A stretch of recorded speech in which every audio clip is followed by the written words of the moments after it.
Mengawali berita kita pada hari ini, adanya pengerjaan di ruas Jalan Indralaya menuju Prabu Mulih, maka jalur tol Palindra, tepatnya di KM 17+100, dialihkan sementara waktu oleh pihak pengelola tol ke Jalintim Indralaya Palembang.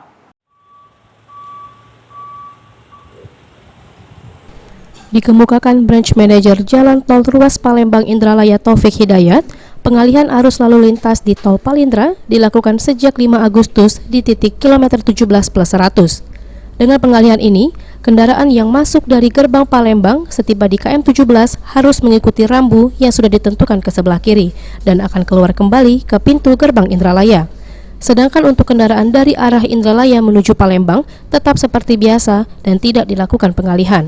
Pengalihan ini sendiri menurut Taufik karena adanya pengerjaan di ruas Jalan Indralaya menuju Prabu Mulih yang akan berlangsung hingga akhir tahun 2022 mendatang.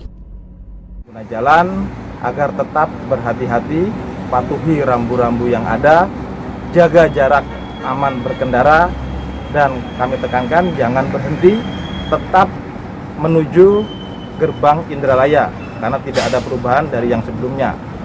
Dan apabila pengguna jalan membutuhkan bantuan layanan jalan tol, kami 24 jam siap sedia membantu Anda. Anda dapat menghubungi di call center kami di 0858 6003 6003. Demikian, terima kasih.